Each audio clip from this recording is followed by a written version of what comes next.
Today, we're going to take a break from our two current projects, Rocky and ATC 250. Never mind the gentleman in black for the moment. And have a look at this 1974 Suzuki TS250 enduro, which doesn't belong to us. This is Evan's bike.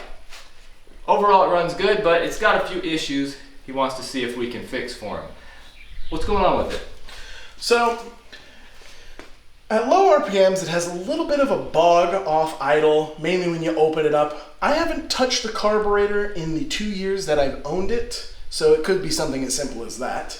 But the more pressing issue is that it does not have a brake light, which obviously, that's an issue. Yeah, so you have the combined problem of people can't see you from behind, and when you give it gas, you can't get out of the way anyway. Exactly. So let's do a quick assessment, demonstration of how this electrical system behaves. When I turn the key on, I don't see a neutral light, even though it's in neutral. Horn works, so there is power going through the system and a decent battery. Let's try out the tail light. Is this broken switch to lights? Yes, that turns the headlights on. Headlights are on. No tail light, so Evan's an honest man so far. And how about the brakes? Nothing. No brakes, even though the switch is being activated by the pedal. How about we start it up? May I? Go right ahead.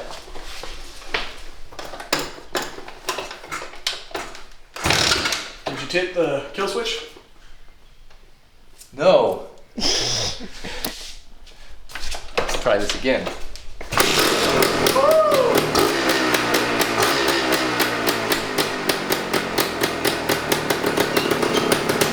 That's a crisp sounding little bike. Very nice. Look at how you left the kickstand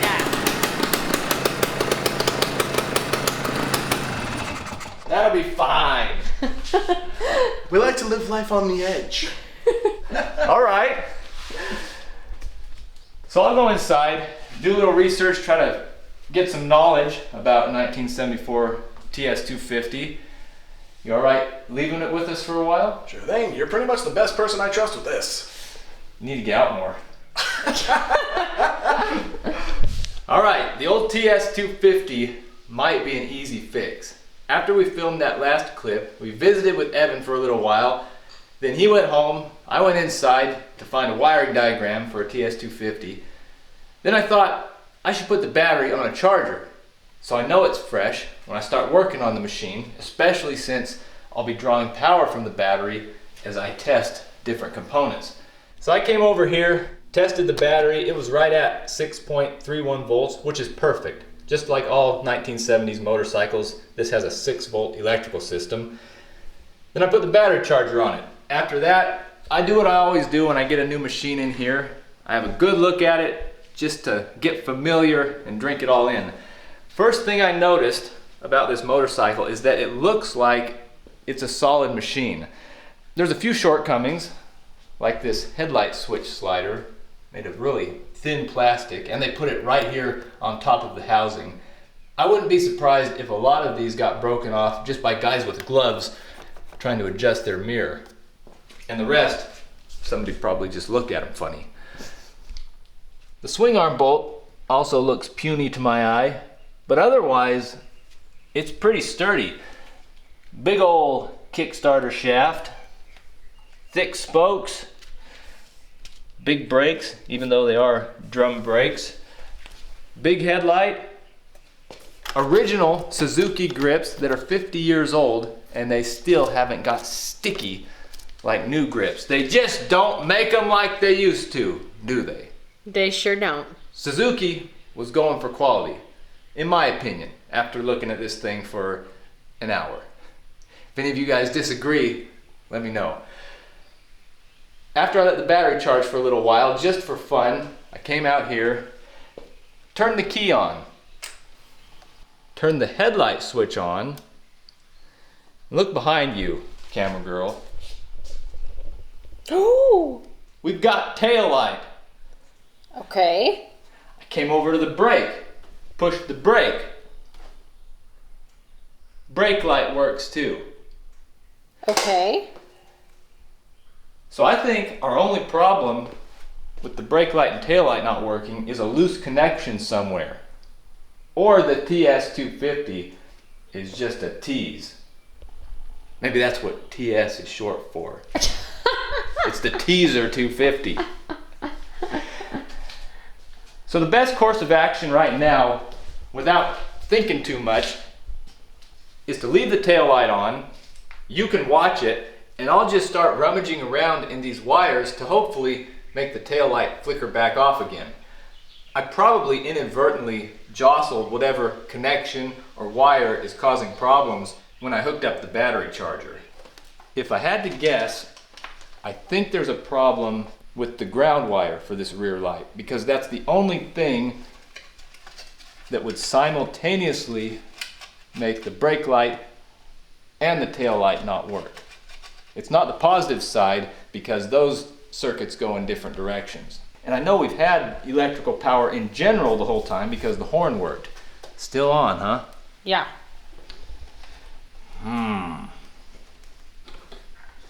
She might have some tricks up her sleeve.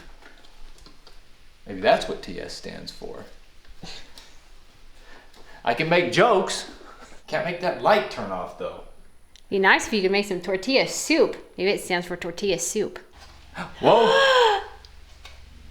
What was that? All right. You suffered my dialogue long enough to get the payoff. Come around under here. I'm reaching around the underside. This wire that goes underneath the fender to the tail light, brake light, turns it off and on when I wiggle it. Look up top. Yeah. So I imagine that same wire is also underneath here. Try to isolate it further. Oh, we're getting closer. It might be a problem right at the bulb socket. That's quite obvious there, isn't it? Yeah. We'll take this off. We'll also have a look at what type of bulb is installed in here.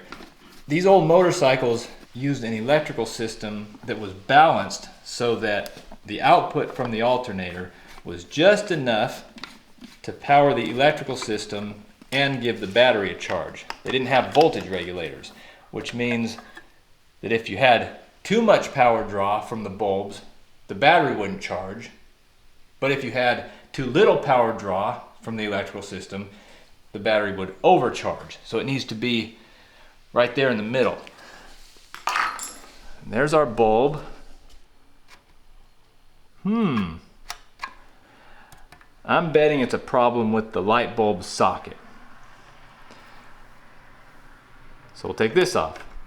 Okay, I got that reflector out of the way.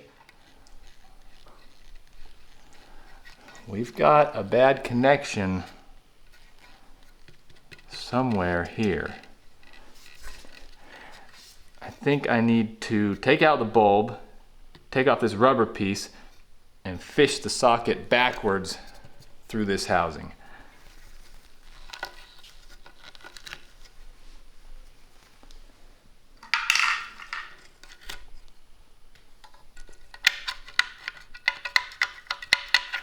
The hole's too small. It doesn't go through the housing.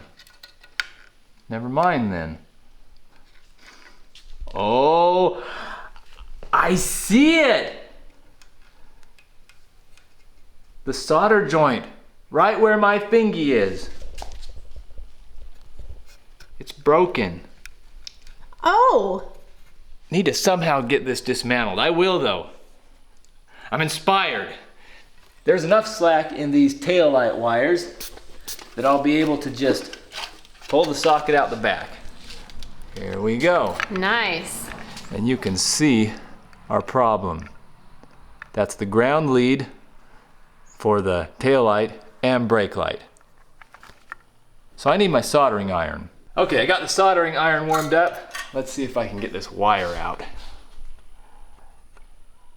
I'd rather desolder it and snip off just a little bitty bit of the wire to save as much as possible rather than cutting it off back here.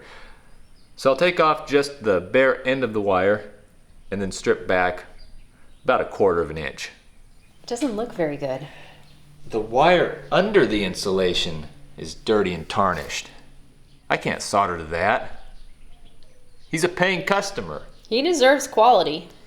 So to get it clean enough to solder, I'll fan these strands out. I feel like this is risky. You could break them. I could. And then clean them with my Dremel Heavens! using an abrasive wheel. All right. That looks clean enough to me to take solder. What do you think? Yeah. Let's see here. Oh yeah. Not as pretty as new wire, but it'll hold. I also need to clean up the ground terminal on the light socket because it's rusty and crusty. This is a 400 grit abrasive wheel. I bought a bag of these for a project. I don't remember what the project was, but this one's coming in handy today.